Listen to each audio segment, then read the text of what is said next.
Hi, nice to meet you all. So yeah, I will try to wear two hats today during my presentation, as Birgit and Stein asked me to present and to tell more about the C40 initiative, but as well to explain a little bit some project we have run in Paris. So I will try just to start maybe with a new initiative that the C40 is going to launch, so Reinventing Cities, that come from a call for project we have launched in Paris a few years ago. So maybe just start with a main guideline, explaining the main guideline of the call for project, and after come back to what we have done in Paris. So the main idea of Reinventing Cities is to launch a call for project and to use publicly owned site, underused site of the cities, and to bring together this site and to launch, identify a site within the 91 C40 cities and identify this site and bring together this site ready to be sold or leased for a new development, and organize a global call for project with high visibility to invite architect and developer, pluridisciplinary team, including architect and developer, but as well the future users and project holder of the site to submit the best project and the best proposal to redevelop the site.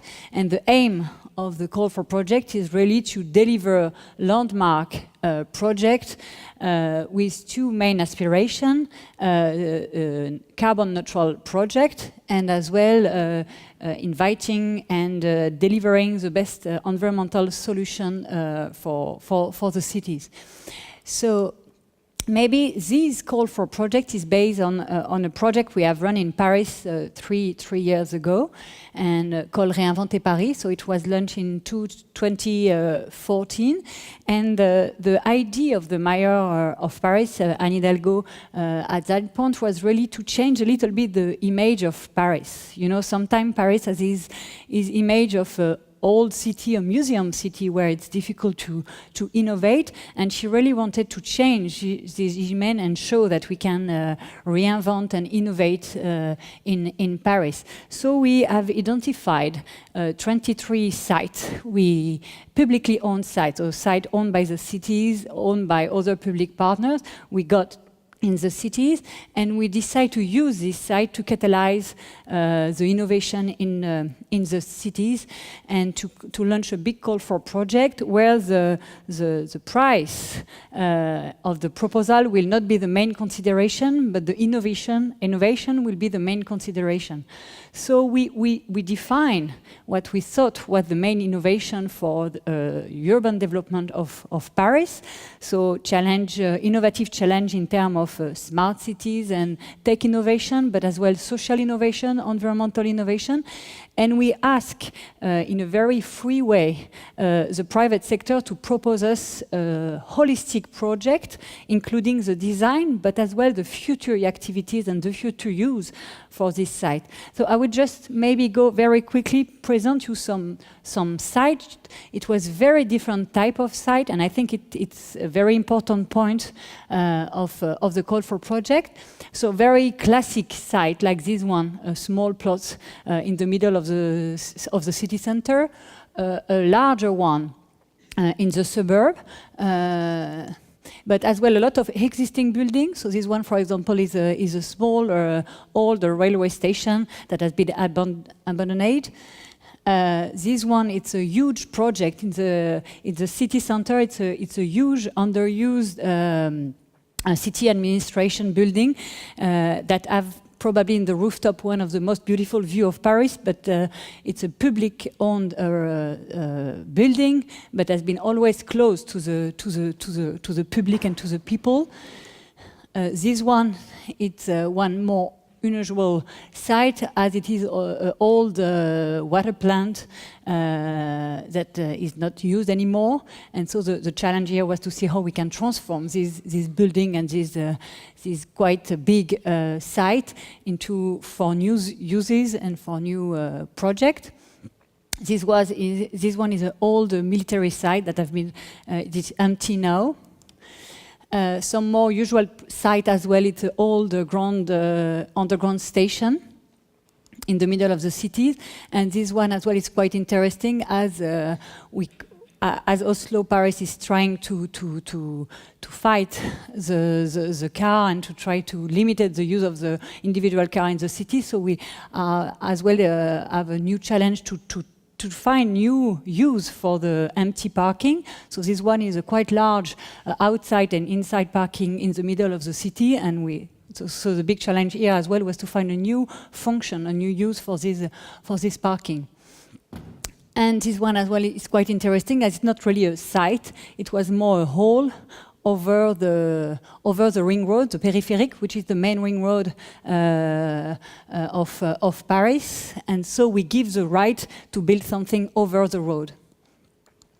So we bring together the 23 sites, and we launched this call for innovative project, and the success was quite huge, more than what we expected. We got more than 800 proposals for the 23 sites. So the number that you can see on the map now is just a number of proposals we got for each of these very, very different type of site. And what was very interesting here, not just about the quantity, but as well the quality of the proposal, because we were very open to the innovation and to the project. We got very different type of project, and it involved, as you can see, 15 different nationalities with a pluridisciplinary team, including international famous architect and local team, neighborhood association. Some team include artists, chefs, startup, and so more than 30 different mobilized profession. I think the key of the success was really to push the team to work together from the early stage of the project, and include as well the future user of the team from the early stage of the project. So they work together to define the design, but as well to define the future use of this site and a global project. So I want just maybe to review some winning project. So this one, you can recognize the same site I have shown before. So it's the team. The project is called 1000 Trees.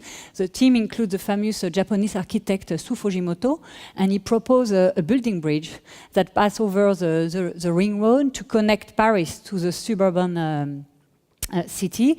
And these private project include a park totally open to the public, and an inner street that connects the two cities. It's a very mixed-use project, including as well offices, kindergarten, and commercial. These projects, so as well, I have already presented the program. It's interesting as well in terms of what is public site, because as the former one, this site who has been transferred from a public ownership to a private ownership actually is much more open to the public now, as they propose a very mixed use, including in the basement market food, and retail outlets, youth hostel, and housing. And in the two top floor, as I told you, it was these two top floors, probably the best view of Paris. It is not totally open to the public, and it includes artistic installation of the Danish artist Olafur Eliasson. And so this project has been led by the British architect David Chipperfield, and it's I think it's a good example of mixed-use program and transformation of site. This one is a smaller site, but very exciting project at the end. It was a very small slot in the north of Paris, near an abandoned track. And what is interesting in that project is that it has been initiated by a neighborhood association. And they proposed to, they work with an association who is used to work with homeless people, and they proposed to develop a urban farm on this site, and including some housing and a training center for the homeless people who are going to work in the urban farm. And so it was a very local team. And typically for this project at the end, because the project was very, very exciting, we decided to sell the site for, I think, for €1, a symbolic €1. So because we knew that they are not going to make money for this project, but it's still very interesting for the city to have that project. So a last project, just it was the old district of warehouses in the north of Paris, and the winning project proposed called Fertile Urban Island. They proposed a new zero carbon neighborhood with a very serious team. The call for project was an international success in France, and as well we got very interesting media exposure in international press. And after the success of Réinventer Paris, we decided to launch other call for project using based on the same model. We launched 3 other ones, multiple city call for projects. So we worked with other French city and brought together some sites. So one, for example, Réinventer la Seine, it was only site along the Seine River. And so here the main challenge, the main focus was to try to find new activity and to create new landscape along the Seine River. Another one has been run, it's quite interesting, is Réinventer Paris 2. It's just underground site. So, and here the main challenge is about how can we use more the underground site and change them. So now the new, as the mayor of Paris became a share of the C40 network, she wanted to use this model and to propose to C40 mayors to join together and to try to launch a global call for project using the same model but reshape globally and with a focus on solution for climate, environmental solution. So the idea here is really to focus on carbon neutral development and to combine the best solution and the most innovative solution for climate. As you imagine, it could cover a wide range of solutions in terms of design and as well in terms of use. I would like maybe to come back to give you example of 2 projects that we have run in Paris, not through the call for project, but maybe give an idea of the type of project and the type of solution we would like to see come in the call for project. So one of these is an eco-district that we have. It's not totally complete at the moment. It's Clichy-Batignolles. It's maybe the last big district we had to redevelop in Paris. And here, to develop this district that will be completed in 2020, the main focus was to use the carbon footprint as the main design tool. All the choice in terms of design, in terms of technical choice, has been led by the carbon footprint, with the carbon footprint consideration. And so we combine a lot of good solutions to deliver these eco-districts. I will try maybe to review some of them. So all the heat and the hot water of the buildings has been delivered through a geothermal energy, and 40% of the electricity has been delivered through a photovoltaic panel. We got a very strategy to optimize the use, because here we wanted really to consider the to combine the capacity with the quality of life, to combine environmental performance and livable and enjoyable city. So we really wanted to optimize the use of the building, including all the basement, all the underground site, and as well all the roof. All the roof has been used for photovoltaic panel or vegetation. Another important point we have worked on was about use of rainwater. So, for example, in the public space, only 12% of the road was impermeable. So, and in the park, we got a 10-hectare park in the middle of the district. In this park, all the rain, I mean, not all, but most of the rain water has been channeled to wet zone. And thanks as well to the roof vegetation, we reduced the water who has been brought to the sewer. We reduce them from 50% if you compare to a classical district in Paris.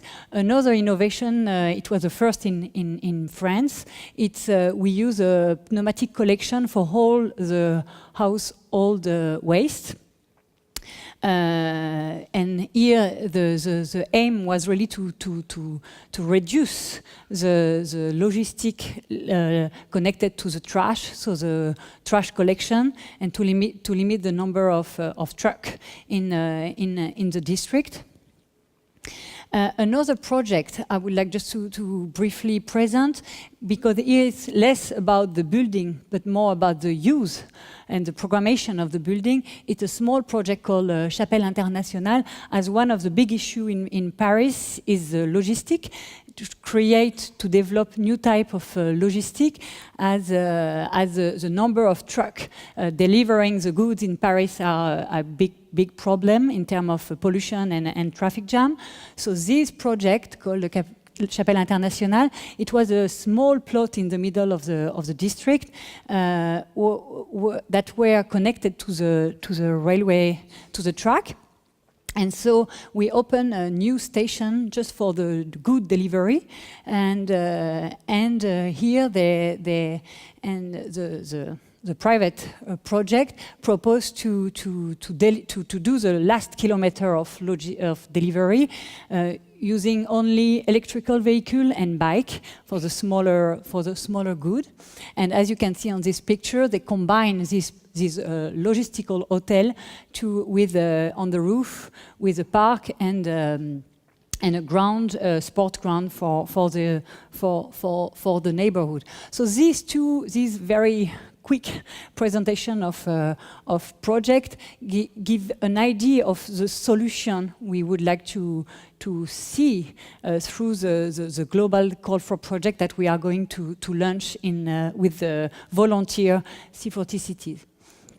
So maybe just to come back to the call for project, so all the network, all the C40 network is going to run this call for project. So we are going to lead the overall coordination of the call for project. We will assist the city to identify the site they would like to bring in the call for project. We will build the common framework and the main general criteria of the call for project, but as well include the specificities and the specific objective of each city.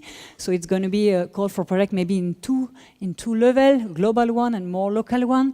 We will deal with all the communication and the mobilization of the private sector for the call for project, and we will support at the end each city to select the best project for its site.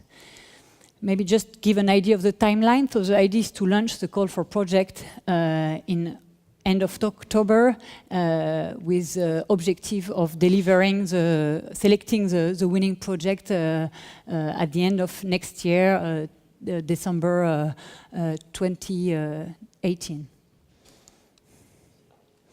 That's it for mine.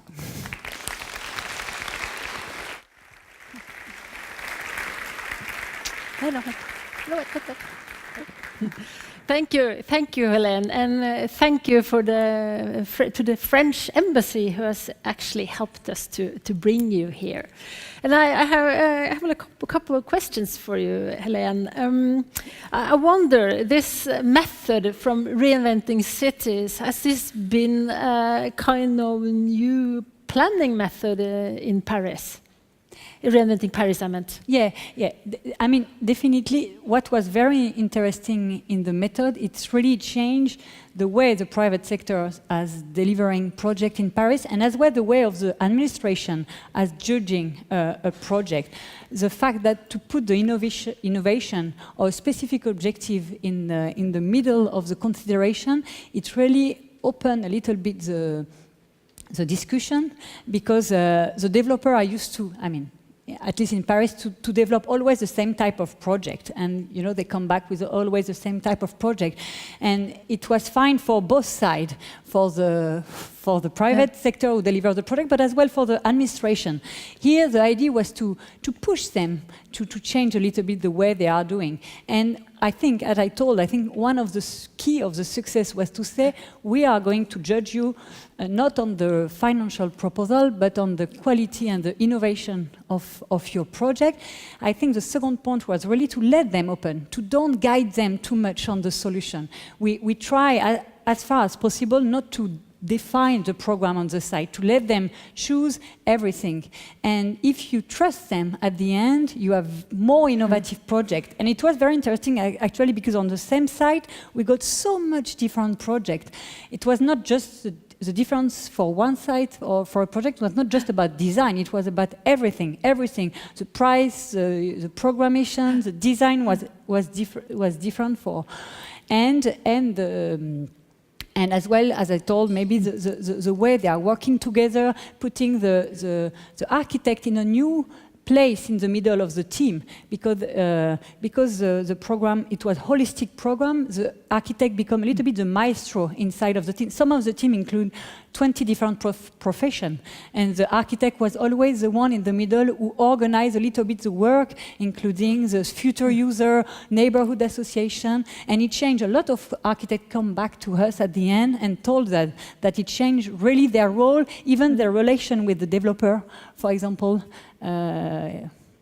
It's a very interesting process, and we had a meeting with you yesterday together with the city of Oslo, so we really hope Oslo is participate in the C40, and really hope that we get some Oslo on board with some interesting sites. Thank you very much, Hélène.